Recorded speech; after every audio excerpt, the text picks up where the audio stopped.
Subscribe करा महानुभाव प्रतितीपंथ चॅनलला व बेल बटन अवश्य दाबा लेटेस्ट नोटिफिकेशन प्राप्त करण्यासाठी। दंडावत हो।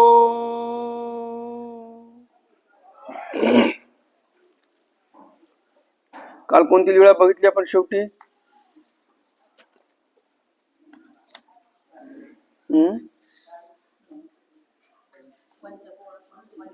पंचकुळाचार्य आणि निळभट्ट भंडारेकर।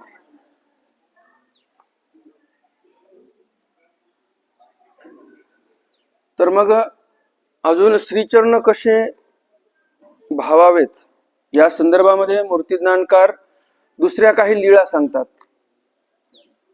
स्वामींच्या श्रीचरणाच्या बाबतीत, ज्यामध्ये श्रीचरणाचा विशेष करून उल्लेख आलेला आहे। महादायसाचे पाठीवरी श्रीचरणू ठेवणे। महादायसांच्या पाठीवर स्वामींनी श्रीचरण ठेवला। महादायसे केदाराचा देवळी निजैली होती। आपलं जे पाटोद्याचं स्थान आहे त्याच्या बाजूलाच एक नपाळकाचं मंदिर आहे आता पण, आणि तिथं ते स्थान आहे। आता ही जी लीळा आपण पाहत आहोत ह्या लीळेचंच तिथं स्थान आहे। तर केदाराच्या देवळामध्ये जाऊन महादायसा झोपलेली होती। पालथी झोपलेल्या होत्या। आधीला दिसी बिडूनी औठ गावे आली होती। आदल्या दिवशी बीड वरून पाठवद्याला ते आल्या होत्या। औठ गाव, औठ म्हणजे 3.5 आणि गाव म्हणजे काय, तर 4 कोसाचा एक गाव असतो। एक कोस 2 मैलाचा असतो आणि किलोमीटर मध्ये जर बघायला गेलं तर 3 किलोमीटरचा एक कोस असतो।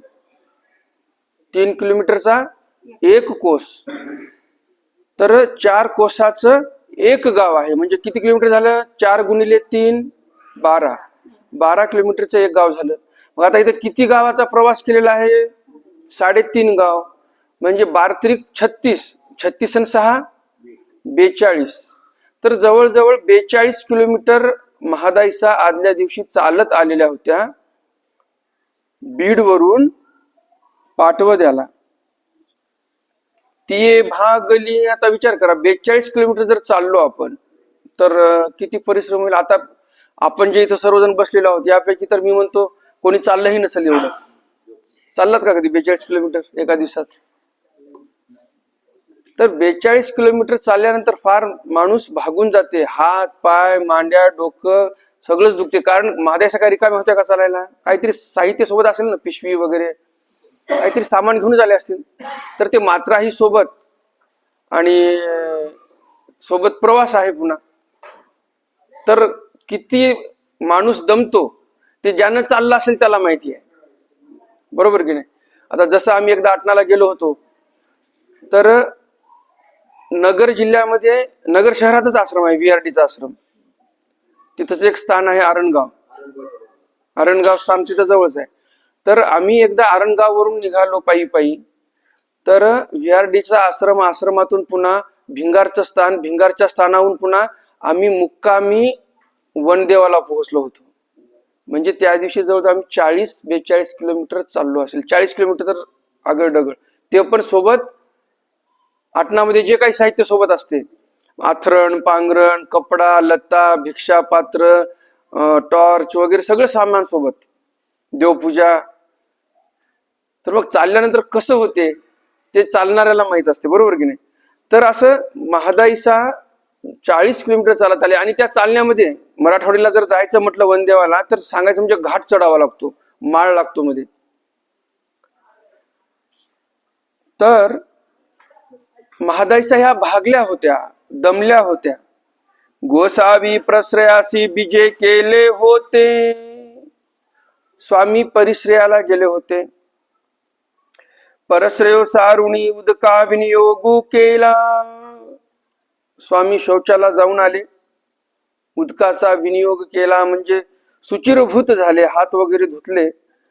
मग गोसावी तेथ बिजे केले। मग स्वामी कुठे गेले? केदाराच्या मंदिराकडे। जेथे दुखत होते तेथ पाठीवरी श्रीचरणू ठेविला। महादायसांची पाठ जिथे दुखत होती तिथे श्रीचरण ठेवला। महादायसी म्हणितले महा येथीचे ओ येथची ओ कवणी दैवाची ओ भाग्याची ओ. महादायसाला वाटलं, आता महादायसा तर झोपतच होत्या, म्हणजे डोळे बंद होते आणि दुखत आहे म्हणून पडलेल्या होत्या. तर स्वामी जाऊन तिथे काहीही न बोलता तिथे जाऊन ते श्रीचरणानं पाठ दाबायला लागलेले आहेत. महादायसांना काय वाटलं, कोणीतरी बाई असेल आणि ती पाठ दाबत आहे. मग महादायसा काय म्हणतात, सहजच तोंडामधून शब्द निघतात, हा येथची ओ, बरोबर इथेच माझी पाठ दुखत आहे. येथची ओ कवन दैवाची ओ भाग्याची ओ. कोण दैवाची भाग्याची बाई आहे बा, इथं माझी येऊन सेवा करत आहे. ऐसे म्हणितले, अशी म्हणायला लागलेले आहेत महादायसा. ऐसे प्रतोनी पाहती, आणि मग थोडस वळून पाहतात की आहे कोण नेमकं. तव गोसावी श्रीचरणू ठेविला असे, तर पाहतात तर काय, देवच पाठ दाबत आहेत महादायसांची पायाने. हे काईजी गोसावी कैसा श्रीचरणू ठेविला. महादायसा म्हणतात, हे काईजी, देवाने कसं काय श्रीचरण ठेवला आणि देव कसं काय माझी पाठ दाबून देत आहेत. उतरी जोजी, तुमचा पाय खाली घ्या. सर्वज्ञ म्हणितले बाई राहा. स्वामी म्हणतात, बाई तशाच राहा झोपून. थोर भागीलती बाई आपल्याची श्रमलेयाची श्रम निवृत्ती की जे. स्वामी काय म्हणतात, बाई तुम्ही खूप भागून आलात, दमून आलात, तर मग आपल्या माणसाची आपल्यानीच श्रमनिवृत्ती केली पाहिजे. मग महादायसी उठली, महादायसा उठतात, श्रीचरणा लागली, पाया पडतात आणि म्हणितले नागदेया उठी उठी गोसावी बीजे केले असे. आचार्यही शेजारीच होते, नागदेवाचार्य. आणि मग नागदेवाचार्यांना महादायसा म्हणतात, नागदेया उठी उठी, तू झोपलास का बरं, तू उठ आता. गोसावी बीजे केले असे, देव आलेले आहेत. भट उठिले, भटोबास उठतात, श्रीचरणा लागले, पाया पडतात. मग गोसावियांसी चौकी आसन झाले. मग स्वामींना चौकामध्ये तिथे आसन झालं. मग गोसावी भटाते म्हणितले भटोबासा करवी, पायावरी श्रम निवृत्ती करविली. मग गोसावी भटाते म्हणितले, मग आचार्यांना देव म्हणतात की तुम्ही आता महादायसांची पाठ दाबून द्या. भटोबासा करवी, पायवरी श्रम निवृत्ती करविली. जे काही हात पाय पाठ दुखत होती ते सर्व श्रम निवृत्ती आचार्यांकडून स्वामींनी करून घेतली महादायसांची. श्री चांगदेव राऊळ गोसावी यांचे चरण शरण. भटा करवी क्षोर करवणे. आता ह्या लीळा कशासाठी चालू आहेत, श्रीचरणाच्या संदर्भात आहेत. इथे स्वामींनी श्रीचरणाने पाठ दाबलेली आहे महादायसाची. तर अजून पुढं श्रीचरणाच्या संदर्भामध्ये चरित्र आलेलं आहे. काय श्रीचरणाच्या संदर्भात चरित्र आहे काय उमेश?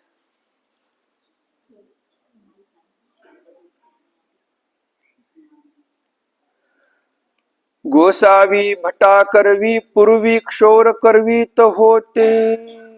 गोसावी भटा करवी पूर्वी क्षोर करवीत होते. स्वामींनी भटोबासांना सांगितलं होतं की तुम्ही क्षौर करा. भटोबासांचे केश फार लांब होते, त्या केशाची भटोबास वेणी घालायची. तर गोसावी भटा करवी पूर्वी क्षौर करवीत होते. देवाने सांगितलं हे काही चांगलं दिसते का, हे असे केस लांब आहेत, वेणी घालून तुम्ही फिरता, हे चांगलं वाटत नाही, शोभत नाही, तुम्ही हे केस काढून टाका, असं देव म्हटले होते. भटोबास ते धवा क्षौर न करीतीची. भटोबासांनी काही क्षौर केलीच नाही. एकोदी गोसावी आसनी उपविष्ट असती. देव आसनावर बसलेले होते. गोसावी यांचा श्रीकंठी उडसली होती. देवाच्या श्रीकंठाच्या इथे उडसली. गोसावी श्रीकरे उवायसी दाखविली. ऊ घेतली आणि दाखवली. सर्वज्ञ म्हणितले. यावर स्वामी म्हणतात देखिले गा के बिढार घेतले असे. पाहिलं का कुठे बिढार घेतलं या ऊने. रक्त कुठलं शोषण करत आहे ही. येथ सकेसियांचा उपद्रव असे, आमच्या इथे सकेसियांचा उपद्रव आहे.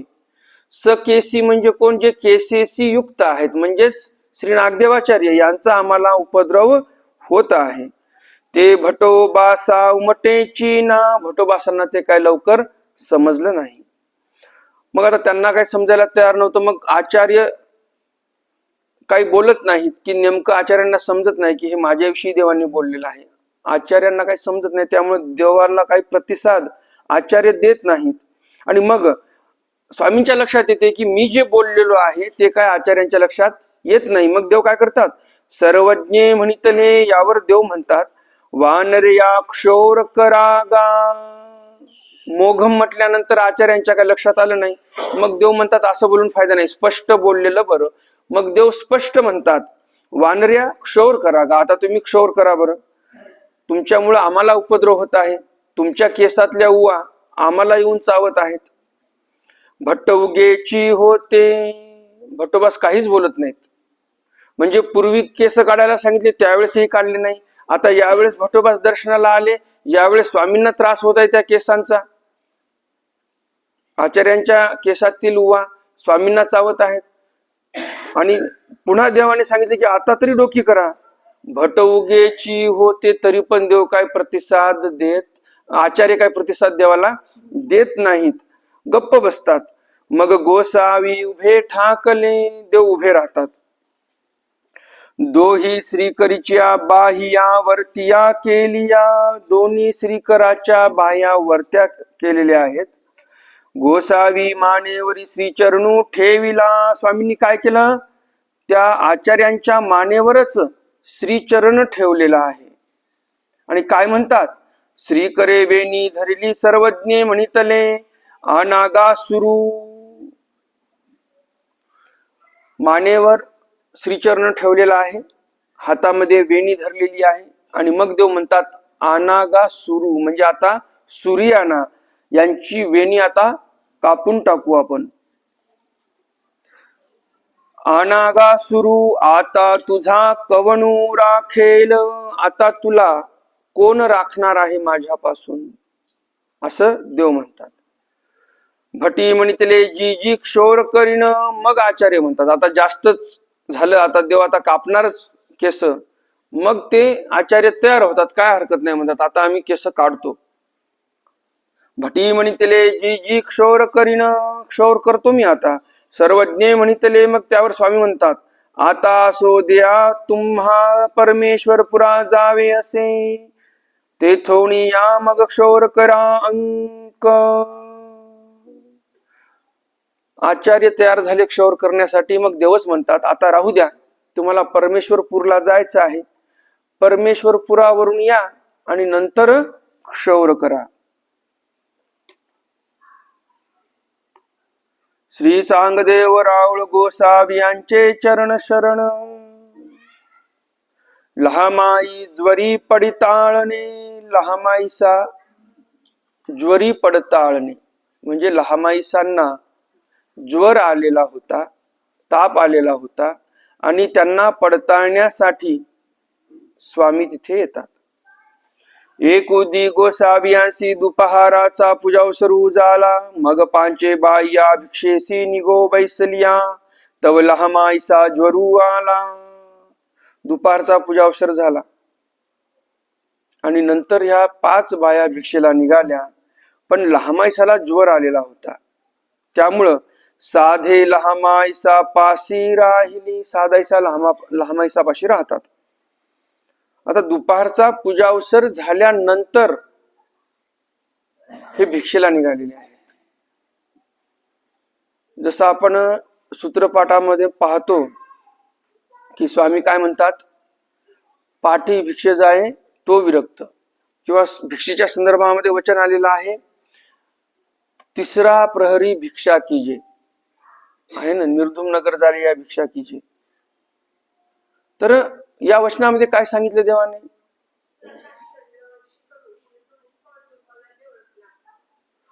तर स्वामींनी काय सांगितलं या वचनामध्ये? काय सांगायचं नेमकं स्वामींना? स्वामींनी सांगितलेलं आहे की आपण निर्धूम नगर झाल्यानंतर भिक्षेला गेलो पाहिजे. पूर्वीच्या काळामध्ये, स्वामींच्या काळामध्ये काय हे गॅस वगैरे असा प्रकार नव्हता.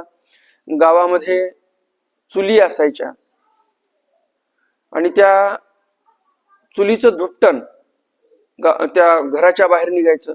पूर्वीच्या काळामध्ये जर आपण गाव पाहिले 30 वर्षापूर्वी, दुरून जर गाव दिसत असेल, सकाळच्या वेळेला ज्यावेळेस स्वयंपाक चालू असेल गावामध्ये, जिकडे तिकडे धुपटणच दिसायचं दुरून पाहिल्यानंतर. कारण काय, प्रत्येक घरी चूल लावलेली पेटवलेली असायची आणि धुपटण निघायचं. तर देवाने काय सांगितलं, निर्धूम. धूम म्हणजे धुपटण चुलीचं. तर निर्धूम म्हणजे काय, गावातलं धुपटण नष्ट झालेलं आहे.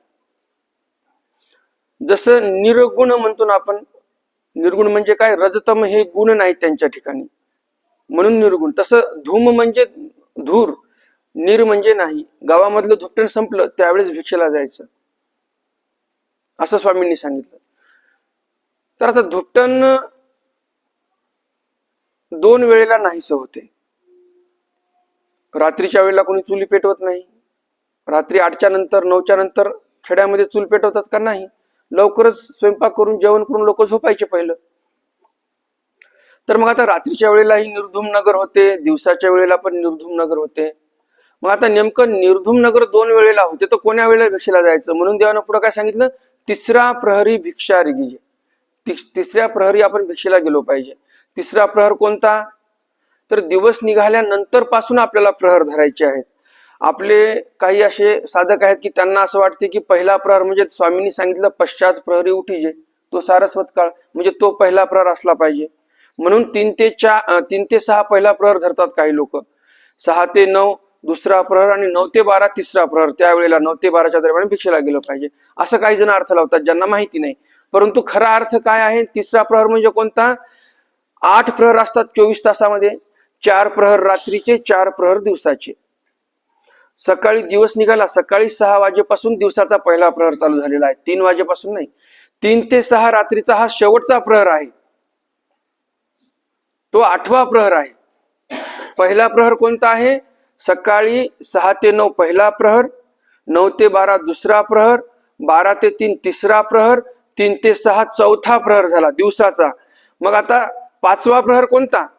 पुन्हा संध्याकाळचे 6 ते 9 5वा, 9 ते 12 6वा, 12 ते 3 7वा आणि सकाळचे जे म्हणजे रात्रीचा शेवट होत आहे ते 3 ते 6 8वा प्रहर आहे. तर 24 तासामध्ये 8 प्रहर आहेत, त्यापैकी 8वा प्रहर शेवटचा प्रहर देवाने सांगितलं पश्चात प्रहरी उठायला, तो प्रहर 3 ते 6 हा शेवटचा प्रहर आहे.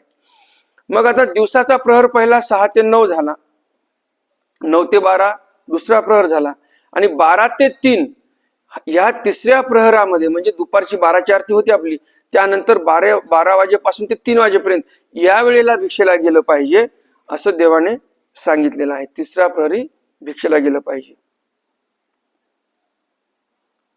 तर हे कशामुळे सांगितलं? तर या मागचं कारण असं की निर्धूम नगर झाल्यानंतर भिक्षेला गेलो आपण, तर पूर्वीच्या काळामध्ये काय करायचे लोक बघा, अर्धी कोर का असेना दुर्डीला भाकर असावी म्हणून ठेवायचे. आताच्या काळात तसं नाही राहिलं. स्वयंपाक करायच्या अगोदर विचारणार, तू किती खाणार, तू किती खाणार, तू किती खाणार, तेवढंच करणार, बरोबर की नाही? त्याच्यावर स्वयंपाक होणार नाही. ही नवीनच पद्धत चालू झाली आता. पूर्वीच्या काळामध्ये अशी पद्धत नव्हती. अर्धी एक भाकर दुर्डीला पडून राहू द्यायचे. मग असे संस्कार होते पूर्वीच्या काळामध्ये. म्हणून साधू संत आले तर ते रिकाम्या हाताने परत जात नव्हते. आणि देवाने तेच सांगितलेलं आहे, सर्व खाऊन पिऊन यायचं, घरचं संपलं की तेव्हाच भिक्षेला जायचं, अगोदर जायचं नाही. चूल चालू असेल त्यावेळेला भिक्षेला जायचं नाही. ज्यावेळेस चूल बंद होईल, लोक सगळे शेताला निघून जातील, अर्धी कोर कुटका जे उरलेला आहे तोच घेऊन यायचा आहे आपल्याला. कशामुळे हे? कारण स्वयंपाक चालू असताना जर भिक्षेला गेलो आपण, मग एखादे अनुकूल असतात, साधू संतांना मानणारे असतात, ते काय करतात, मग 2 भाकरी एकदाच वाढून टाकतात. म्हणतात चूल तर चालूच आहे, 2 भाकरी जास्तीच्या टाकता येतील. मग 2 भाकरी हा साधक घेऊन गेला म्हणून 2 भाकरीचा विस्तो जाळ जास्त वेळ चालणार, तेवढी हिंसा जास्त होणार, बरोबर की नाही? मग ते हिंसा चुकवण्यासाठी साधकाला काय सांगितलेलं आहे की भिक्षेला कधी जा? तिसऱ्या प्रहरी भिक्षा जा. निर्धूम नगर झाल्यावर भिक्षेला जा. सर्व चुली विझल्या पाहिजे. अशा वेळेला भिक्षेला जायचं. म्हणजे साधकाला त्या पापापासून वाचवलेलं आहे देवाने. म्हणजे अशी जी भिक्षा जी आहे ते, या भिक्षेला अमृत सांगितलेलं आहे, कारण की या भिक्षेमध्ये बिलकुल काही पापाचा लवलेश नाही. म्हणून निर्धूम नगर झाल्यावर गेलं पाहिजे, तिसऱ्या प्रहरी गेलं पाहिजे. त्यामध्ये पण पाठी भिक्षे जाय तो विरक्त. सर्वात पाठी म्हणजे गुरुकुळामध्ये काही 5-10 साधक आहेत भिक्षा मागणारे, ते गावामध्ये गेले तिसऱ्या प्रहरी, परंतु त्यामध्ये पण सर्वजण गेल्यावर जो शेवटी जातो, घास भिक्षा जमा करून घेतो, तो विरक्त देवाने सांगितलेला आहे. अगोदर जायचं आणि पटापट जे काही जास्त भिक्षा घेऊन वापस यायचं असं नाही. गावामध्ये भिक्षेला जाणं म्हणजे पोट भरण्यासाठी भाकर जमा करणे असा अर्थ नाही.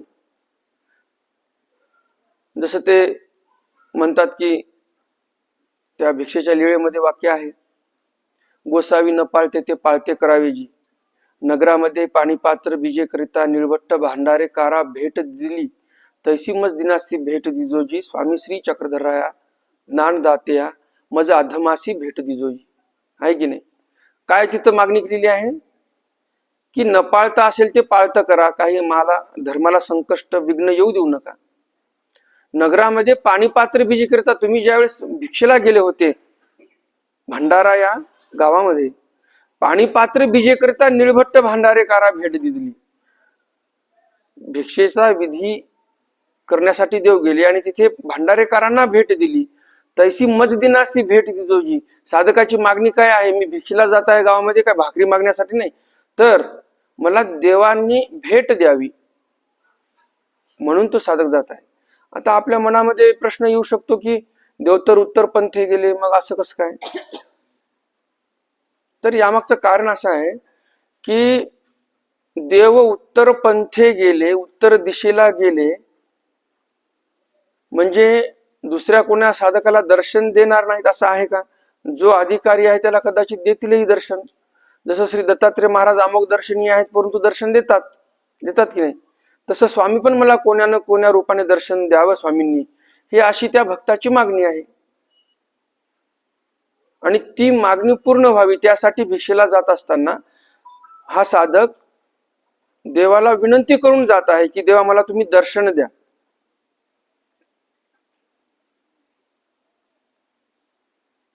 तर इथे भिक्षेला निघालेल्या आहेत बाया. दुपारचा देवाचा पूजावसर झाल्यानंतर तर झालेलं काय आहे, तिथं नेमकं लहामाईसाला ज्वर आलेला आहे. साधाईसा लहामाईसापाशी थांबलेले आहेत. येरी बाया गेलिया, येरी बाया गेलिया, बाकीच्या बाया निघून गेल्या.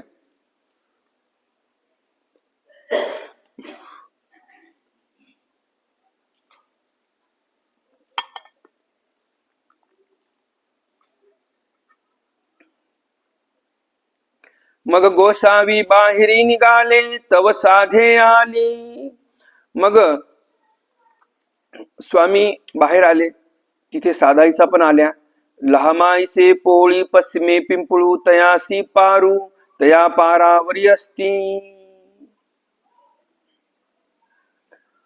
ही लीळा कुठली आहे?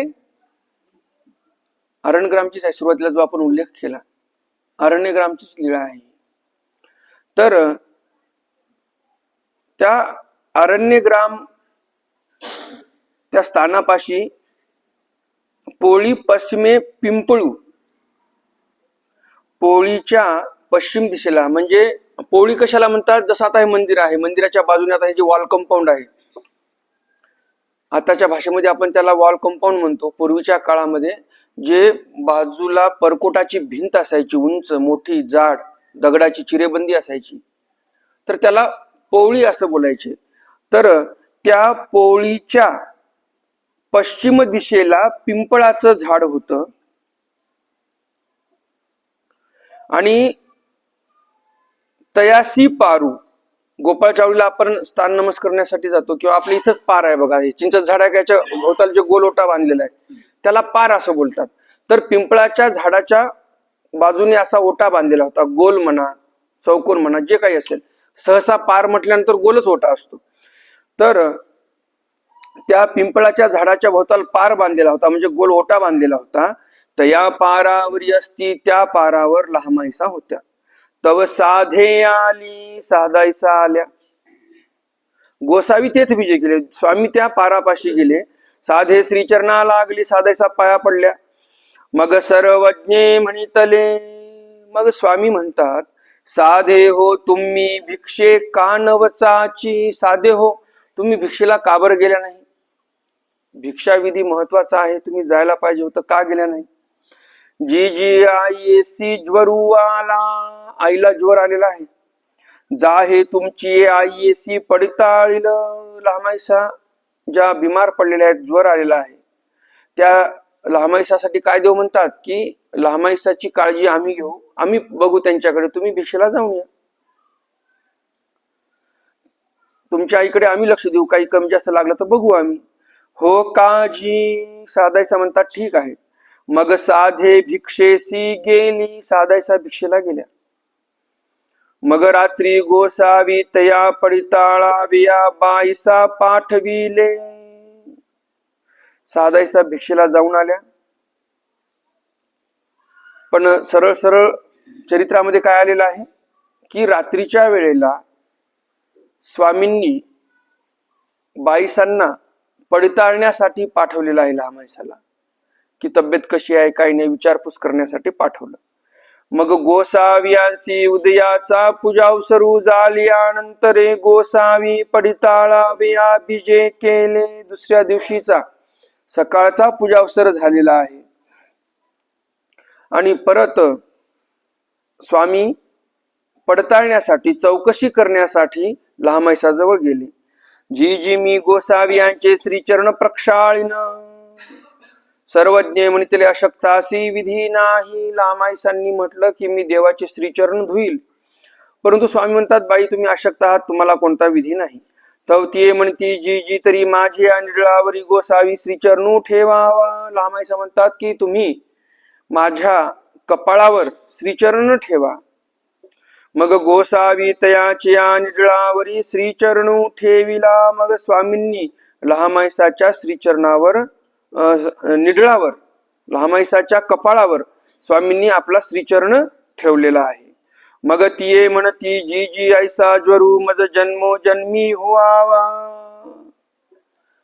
लहामाईसा काय म्हणतात की जी जी ऐसा ज्वरू मज जन्मो जन्मी व्हावा, की ज्या बिमारीमुळे त्या तापामुळे मला स्वामी पडताळण्यासाठी येत आहेत, असा जो ज्वर आहे तो याच जन्मात नाही पुढच्या जन्मामध्ये पण, त्याच्या पुढच्या जन्मामध्ये पण जन्मोजन्मी असा ज्वर यावा आणि असे तुमच्यासारखे ईश्वर अवतार मला पडताळण्यासाठी यावेत.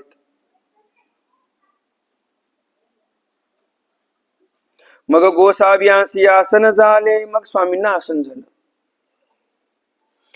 इथे आपल्याला भक्ताचा दर्जा काय नेमका, क्वालिटी काय ही लक्षात येते.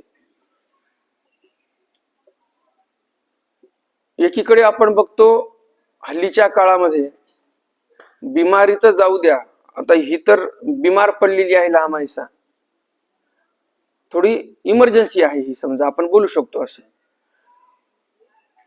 इमर्जन्सीची परिस्थिती आहे, भयंकर ताप आहे, तरी पण लहामाईसा काय म्हणतात की मला अजून अशी बिमारी यावी. काय मागतात ते देवाला दुःख मागतात. आणि आपण काय करतो, आपण बिमार जरी पडलो नाही, आपल्याला काही गोष्टी कमी पडत आहेत घरच्या दररोजच्या व्यवहारामध्ये, त्या गोष्टी आपण देवाला मागतो आणि देवाने दिल्या तर ठीक, नाही दिल्या तर आपण काय म्हणतो मग की देवानं काय चांगलं केलं नाही, आमच्या कोणत्या मागण्या पूर्ण केल्या नाही, आमच्या तमक्याच्या मागण्या देव लवकर पूर्ण करतो.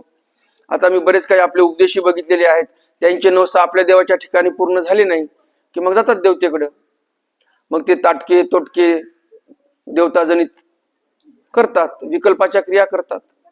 आता जसं ते स्वामी समर्थाचं भरपूर चालते, वेगळे वेगळे मंत्र म्हणणं, हवन करणं, मग त्या ठिकाणी लोक फार आकर्षित होतात, लोकांचे मनोरथ पूर्ण होतात. तर मी बऱ्याच ठिकाणी पाहिलं आपले उपदेशी लोक तिथे जातात. मग आता काय दर्जा आहे यांचा, आहे का काहीतरी दर्जा देवापुढे? काहीच नाही.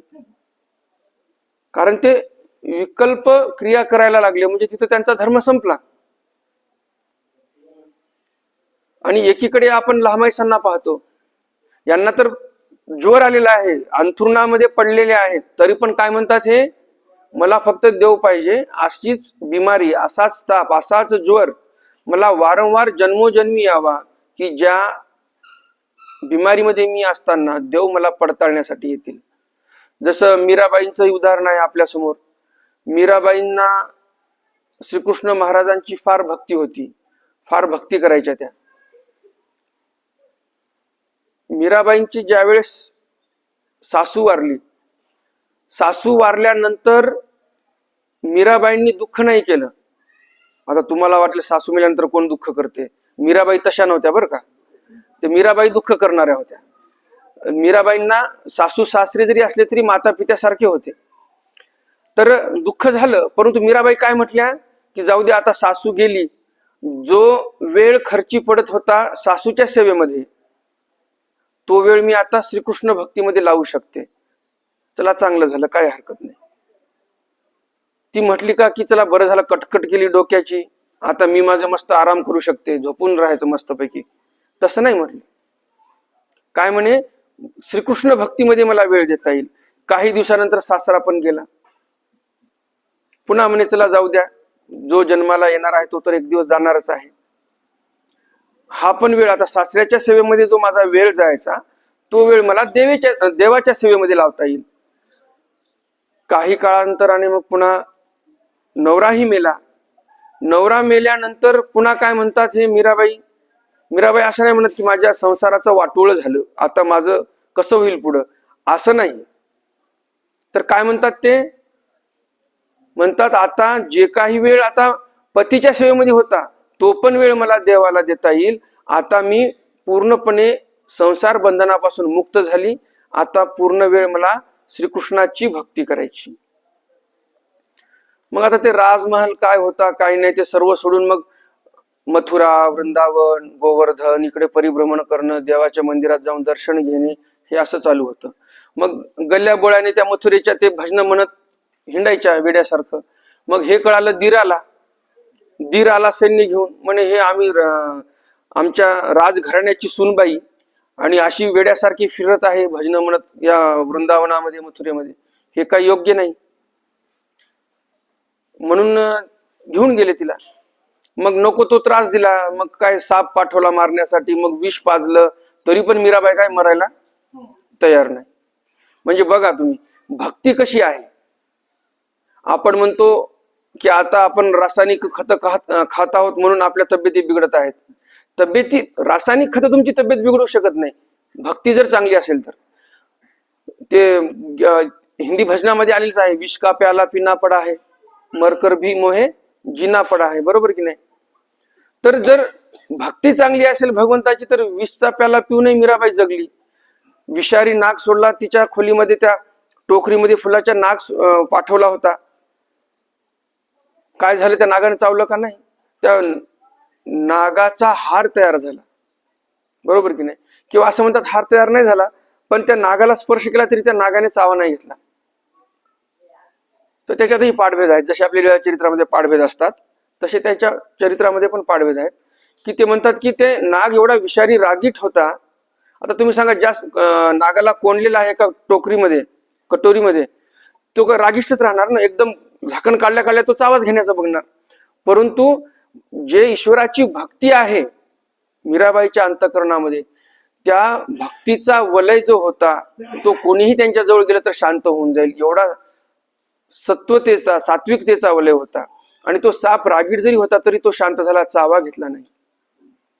मग आता विषाचा प्याला पिल्यानंतर व्यक्ती मरत नाही, भक्ती चांगली असेल तर. मग रासायनिक खत मारू शकतील का आपल्याला? नाही. तशी भक्ती असली पाहिजे. तर हे काय लक्षात आलं आपल्याला, मीराबाईचा दर्जा कसा आहे, उत्तम दर्जा आहे भक्तीचा. आणि आपला दर्जा कसा आहे, आपले नवस पूर्ण झाले नाही तर आपण म्हणतो हा देव काय बरा नाही, चला दुसऱ्या देवाकडे, बरोबर की नाही. नवस पूर्ण होतात तिकडेच लोकांची धावाधाव असते. आपल्या मानवपंथामध्ये तरी काय आहे, प्रसादवत स्थान जे आहेत, पिवळ तळोली, क्षेत्र खाज, गुढा, शिन्नस्थळी, राजमठ, डोमेग्रामचा, हे जे प्रसादोत स्थान आहेत, इथे कोण जातात? एवढे लोक नाही जात. जेवढे लोक जाळीच्या देवाला जातात त्या मानाने किती टक्के लोक जातात इकडे? फार कमी. मग आता महास्थान कोणतं आहे? जाळीचा देव महास्थान आहे की पिवळ तळोलीचं महास्थान आहे की गुढ्याचं महास्थान आहे? महास्थान तर गुढ्याचं आहे. पिवळ तळोली, गुढा, क्षेत्रखाज या महास्थानाची बरोबरी कोणतंच स्थान करू शकत नाही मानवा पंथातलं दुसरं. परंतु लोक जातात का तिथं? नाही. काही वर्षापूर्वी तर तिथं एवढी परिस्थिती बिकट होती, रस्त्याची धूळ पूर्ण त्या स्थानावर होती. कारण काय? आपल्या वासनिकांचा ओढा कुठं होता? जिथं नवस पूर्ण होतात तिकडच धावाधाव करायची.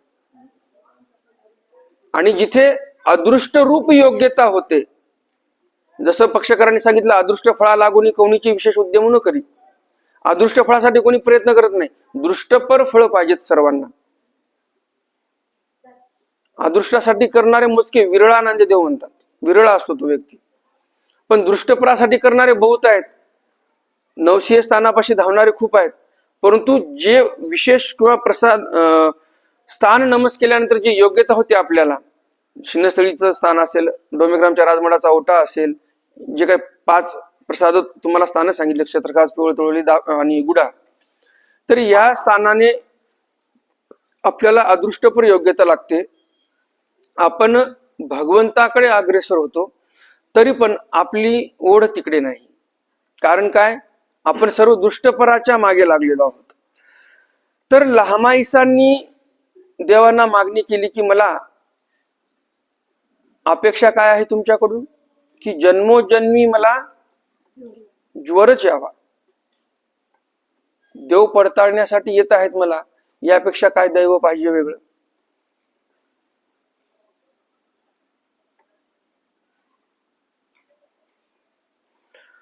तर मग जशी मागणी लहामाईसांनी केली की माझ्या निडळावर स्वामींनी श्रीचरण ठेवावा, मग स्वामींनी त्यांच्या निडळावर श्रीचरण ठेवला आणि मला जन्मोजन्मी असा ज्वर यावा अशी मागणी केली. मग गोसाव्यासी आसन झाले, मग स्वामींना आसन झालं. सर्वज्ञ म्हणितले बाई तुम्हा काही होआवे. बघा काय विचार करतात देव, विचारपूस करतात त्यांना. बाई तुम्हाला काही लागते का? खाण्यापिण्यासाठी काही कमी जास्त, पथ्य पाणी काही तुम्हाला खावंसं वाटत असेल तर ते सांगा, बाईसांजवळ पाठवून देऊ आम्ही. लामायसा काय म्हणतात यावर? जी जी दूध तूप न लगे ऐसा प्रसादू होवा. मला दुसरं काही नको, तुमच्या ताटातील प्रसाद पाहिजे, परंतु त्या प्रसादाला दूध आणि तूप न लगे म्हणजे न लागलेला प्रसाद पाहिजे. कारण काही जणांना ते चालत नाही, तुपाचा वासही चालत नाही. काही जण असतात त्यांना तूप चालत नाही, काही जणांना असते दूध चालत नाही. किंवा मग हे ज्वराने पीडित आहेत म्हणून तापीमध्ये कोणी दूध आणि तूप खाते का? नाही, ते पथ्य आहे मग त्यांचं, असं म्हणावं लागेल आपल्याला. तर दूध तूप न लगे ऐसा प्रसादू व्हावा. तुमच्या ताटातील मला अन्न पाहिजे, परंतु त्या अन्नाला, त्या प्रसादाला दूध तूप लागलेलं नसावं असा मला प्रसाद पाहिजे. आणि चरणोदक व्हावे, तुमचं चरणोदक पण पाहिजे. मग दूध तूप न लगे ऐसा गोसावी तयाला गोनी प्रसादू पाठविला. मग स्वामींनी काय केलं? दूध तूप न लागू देता ताटातील प्रसाद बाजूला काढला आणि त्यांना पाठवला. चरणोदक ते उष्णोदक ऐसे प्रतिदिनी तयासी होय. दररोज मग चरणोदक पाठवायला चालू केलं, प्रसाद पाठवायला चालू केलेला आहे. असं प्रतिदिनी दररोज स्वामींनी त्यांची व्यवस्था केलेली आहे. भक्तजनाजवळ ते पाठवायला लागलेले आहेत. श्री चांगदेव राऊळ गोसावी यांचे चरण शरण. श्री चांगदेव राऊळ गोसावी यांचे चरण शरण, चरणाच्या ठिकाणी आम्ही शरण आलो. पार्वती भुवनी पुरुषोत्तम देवांचे पागडे स्वीकारू. पार्वती भुवनी म्हणजे पार्वतीचं मंदिर होतं त्या पार्वतीच्या मंदिरामध्ये पुरुषोत्तम देवाचे पागडे, पागडे म्हणजे एक पायामध्ये घालण्याचा अलंकार, चालताना तो वाजतो खळखळ, तर असा तो अलंकार पुरुषोत्तम देवाने स्वामींना अर्पण केलेला आहे आणि स्वामींनी तो स्वीकार केला. स्वामींचं अवस्थान होतं पैठणला, तेथील ही लीळा आहे. एकोदिसी गोसावी पुरुषोत्तम देवाच्या मढा विजय केले. पुरुषोत्तम देवाचा जे मढ होता तिथे गेले. ते पार्वतीचा देऊळी होते. पार्वतीच्या देवळामध्ये पुरुषोत्तम देव होते. गोसाविया ते देखिले, स्वामींना पाहिलं आणि काय म्हणतात, येई जोजी म्हणून उठिले. लगेच उठून उभे राहतात आणि म्हणतात येई जोजी. दंडवत घातले श्रीचरणा लागले. दंडवत घातले आणि श्रीचरणाला लागले, पाया पडले. गोसावी आसनी उपविष्ट झाले. स्वामी आसनावर बसले. गोसावी यांचे श्रीचरण क्षाळन केले. पुरुषोत्तम देवाने स्वामींचे श्रीचरण धुतले. विडा उळगविला, विडा दिला. मग तयाचा पायी रिरिये पितळेचे पागडे होते. त्यांच्या पायामध्ये रिरिये पितळेचे पागडे होते. तो अलंकार कशाचा होता? रिरिये पितळेचे म्हणजे काय? चमकदार पितळ आहे, हिरवं पडलेलं पितळ नाही. पितळमध्ये पण वेगळे वेगळे क्वालिटी असतात. काही पितळ लवकर हिरवं पडते, काही पितळ चमकतच राहते काळांतराने, म्हणजे दीर्घ काळानंतर काही पितळ काळं पडते, हिरवं पडते. तर हे जे पितळ होतं ते रिरिये पितळेचे म्हणजे उत्तम दर्जाचं पितळ होतं, एकदम चमकणारं, चकाकणारं. तर अशा त्या पितळाचं पागडं होतं त्यांच्याकडे, त्यांच्या पायामध्ये होतं. ते तिही काढून गोसावी यांच्या श्रीचरणी ओळगविले. स्वतःच्या पायातलं काढलं आणि स्वामींच्या श्रीचरणामध्ये घातलं. मग गोसावी अंगणी वेढे करू लागले. स्वामी अंगणामध्ये वेढे करणं चालू केलेलं आहे आणि ती घवघवा वाजवू लागली. घवघवा वाजायला लागलेली आहेत ते पागडे. मग पुढाड वांगी बोनवती, मग म्हणती मामा माझी ये माये ऐसी दिसतीये, माझी माऊली ऐसी दिसतीये, माझी अंबा ऐसी दिसतीये, माझी आई ऐसी दिसतीये, माझी अंबाळिका ऐसी दिसतीये. स्वामी फिरत आहेत आणि हे पुरुषोत्तम देव देवाच्या समोर समोर वाकून पाहत आहेत की कसे मस्त ते पाया श्रीचरणातील पागडे वाजत आहेत. देवाची श्रीमूर्ती किती सुंदर दिसत आहेत, असं वाकून पाहत आहेत देवाकडे नम्रतेने. आणि काय म्हणतात, मामा माझी माई ऐशी दिसत आहे. आता ते पुरुषोत्तम देव कोणाचे भक्त होते? पार्वतीचे भक्त. कारण कोणाच्या मंदिरात बसलेले होते? पार्वतीच्या मंदिरात. मग आपण जसं बोलतो जैसी दृष्टी वैसी सृष्टी, तसं मग आता या पुरुषोत्तम देवाला देवामध्ये काय दिसायला लागलं? काय म्हणतात ते? मामा माझी माय, माझी पार्वती माय, असा अर्थ त्यांचा आहे. कैसी दिसत आहे? माझी माऊली ऐशी दिसत आहे, म्हणजे माझ्या आईसारखं दिसत आहे तुम्ही. माझी अंबा ऐशी दिसत आहे. अंबा कोणाला म्हणतात? देवीलाच म्हणतात. तर अंबा देवी जशी आहे तर त्या देवीसारखं तुम्ही दिसत आहात. माझी आई ऐशी दिसतीये, माझी अंबाळिका ऐशी दिसतीये. अंबाळिका जी आहे देवता, त्या अंबा देवतेसारखे तुम्ही दिसत आहात. गोसावी वेढे करिता ती तवतवतया सुख होय. तसे जसे जसे देव वेढे करायला लागलेले आहेत तसं तसं स्वामींचं दर्शन घेऊन त्या पुरुषोत्तम देवांना सुख व्हायला लागलेलं आहे. आणि हे चारी शब्द म्हणती, पुन्हा हे चार शब्द म्हणतात. कोणते चार शब्द? मामा माझी माय ऐशी दिसत आहे, माझी माऊली ऐशी दिसत आहे, माझी अंबा ऐशी दिसत आहे, माझी आई ऐशी दिसत आहे, माझी अंबाळिका ऐशी दिसत आहे. वारंवार वारंवार असं ते म्हणायला लागलेले आहेत. मग सर्वज्ञे म्हणितले, मग स्वामी म्हणतात आता आपुली पागडी घ्या, हे तुम्ही तुमचे अलंकार वापस घ्या. नाजी मीने घे, नाजी मीने घे म्हणजे मी घेणार नाही. मग गोसावी आपले श्रीकरे फेडिले, मग स्वामींनी स्वतःच्या श्रीकराने ते पागडे काढले. मग तेही हाती घेतली. देवाने ठेवलेच नाही जवळ पायामध्ये, शेवटी काढून दिले म्हणून त्यांनी ते घेतले. मग तेही हाती घेतली. मग गोसावी बिढारा बिजे केले. मग देव बिढाराकडे गेले. श्री चांगदेव राऊळ गोसावी यांचे चरण शरण.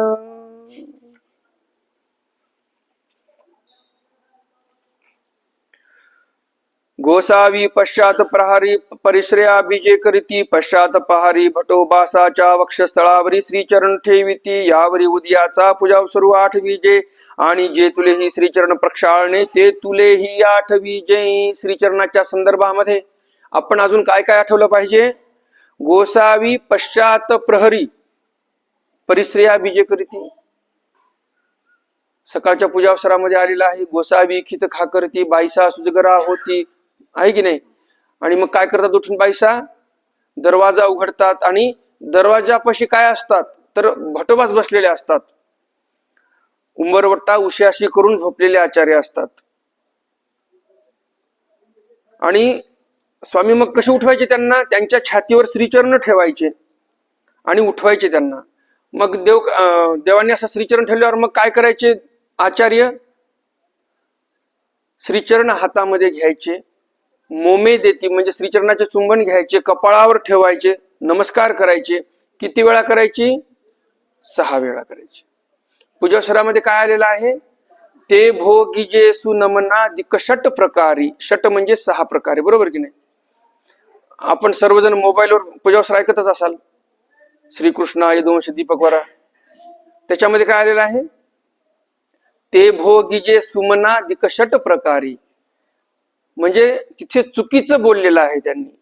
सुमना नाही. सुमनाचा अर्थ काय झाला? फुल अर्थ झाला.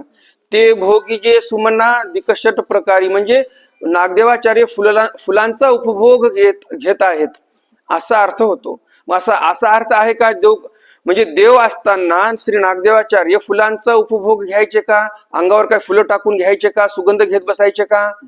किती अर्थ बदलून गेला, किती अर्थ चुकीचा झाला तो. आपण तर दररोज ऐकतो परंतु कधी लक्षच देत नाही त्याच्याकडे. वास्तविक काय असायला पाहिजे? ते भोगिजे सुनमना. ज्यांनी ते रेकॉर्डिंग केली त्यांना वाटलं असेल सुनमना या शब्दाचा अर्थ काय. त्यांना अर्थच समजला नाही. रेकॉर्डिंग करणाऱ्यांनी त्यांना अर्थ समजला नाही म्हणून त्यांनी सुमना केलं. कारण सुनमनाचा अर्थ सापडला नाही त्यांना. मग काय करून टाकलं? सुमना. सुमनाचा अर्थ माहिती आहे फुल, परंतु वाक्याचा अर्थ काय व्हायला पूर्ण हे पाहिलं का? नाही पाहिलं.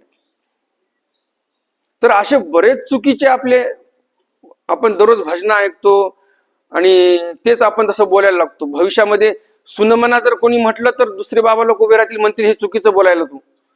ज्यांना अर्थ माहित नाही तोही म्हणेल बाबा चुकलं माझं, सुमनाच बरोबर आहे. बरोबर की नाही? तर अर्थ काय आहे वास्तविक? ते भोगिजे सुनमना दिकषट प्रकारी. सु म्हणजे चांगल्या प्रकारे नमन केलेलं आहे नागदेवाचार्यांनी. किती प्रकारे? षट प्रकारी म्हणजे 6 प्रकारे नमन केलं तिथे. म्हणून ते वाक्य तसं आहे, ते भोगिजे सुनमना दिकषट प्रकारे. तर हेही लीळा आठवली पाहिजे आपण पूजावसरातील. आणि जे तुले ही श्रीचरण प्रक्षाळने, जेवढी काही श्रीचरण प्रक्षाळन आहेत, देवाचे कुठे कुठे श्रीचरण प्रक्षाळन झालेले आहेत ते सर्व श्रीचरण प्रक्षाळन आपण आठवले पाहिजे. श्री चांगदेव राऊळ गोसावी यांचे चरण शरण. श्रीचरणीचा अंगुठा, श्रीचरणाचा अंगुठा ऐसा भाविजे ध्यायजे, जेसी मुगा सिंपणे. श्रीचरणाचा अंगुठा असा आपण भावला पाहिजे, असं ध्यान केलं पाहिजे आपण की कसं? सिमुगा सिंपणे. स्वामींचं अवस्थान, स्वामींचा मुक्काम भडगाव येथे होता, जळगाव जिल्ह्यामध्ये. आणि तिथे असताना शिमगा आला. मग शिमगा ज्या दिवशी होता त्या दिवशी देवाने तिथे शिमगा शिंपलेला आहे. शिमग्याच्या पाडव्याचा दिवशी गोसावी नगरामध्ये विजय केले. शिमग्याच्या पाडव्याच्या दिवशी देव नगरामध्ये विजय केले. कासार आळीसी, कासार आळीमध्ये गेले. तो मार्गी होळी होती. आदल्या दिवशी रात्री होळी पेटवलेली होती. त्या होळीची काय होती? राख पडलेली होती तिथं. तेथ गोसावी उभे राहिले. तिथे स्वामी जाऊन उभे राहतात. श्रीचरणाचेनी अंगुठेनी होजे रे म्हणून राख उधळली. श्रीचरणाच्या अंगठ्याने होजे रे म्हणून अंगठ्याने राख उधळली. नाव कैसे सिंपणे जाळे मग गोसावी वसईसी बीजे केले. मग देव वसईकडे गेलेले आहेत. थोड्या वेळ सिंपणे झालं. भक्तजनांनी खेळ केला थोड्या वेळ. त्यावेळेस सिंपणे असं काही रंग केमिकलचे लावणं वगैरे नव्हतं. राखच लावायची एकूण एकाला आणि झालं सिंपण. मग देव वसयेसी बीजे केले म्हणजे तिथं जो विहार होता बुद्ध विहार तिथे देव गेले. श्री चांगदेवरावळ गोसावी यांचे चरण शरण. अशा प्रकारे सिंपण देवाने तिथे केलं आणि मुक्कामाच्या ठिकाणी पोहोचले.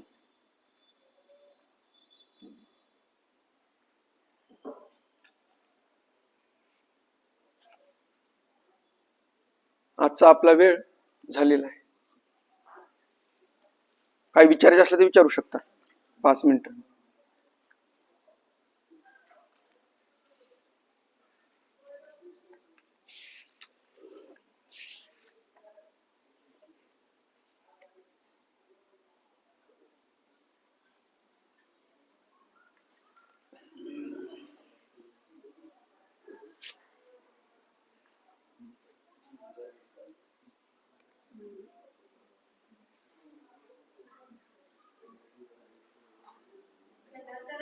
दंड.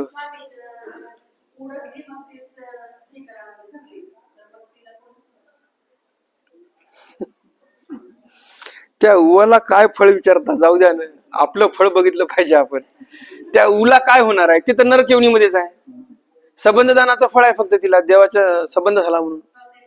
हा, संबंधदानाचं फळ आहे तेवढं. संबंधदानाचं फळ किती वर्ष होणार मग ते. एकदा संबंध झाला ती स्वतः देवाच्या अंगा श्रीमूर्तीवर चढलेली आहे, बरोबर. एकदा संबंध झाला. दुसऱ्यांदा संबंध कधी झाला, देवाने हातामध्ये धरलं तिला, दुसऱ्यांदा संबंध झाला. मग किती वर्षाचं फळ होणार तिला. 10,000 वर्षाचं फळ होणार. कर्म भोगभूमी अष्टभोग परिपूर्ण त्यांना सुखफळ भेटणार 10,000 वर्षाचं.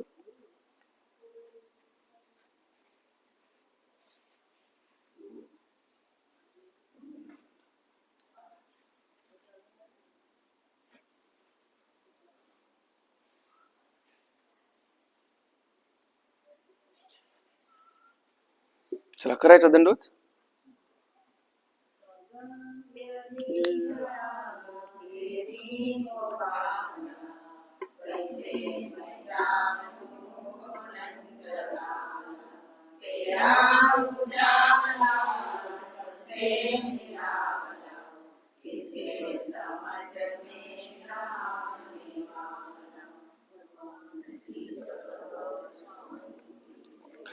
दंडवत हो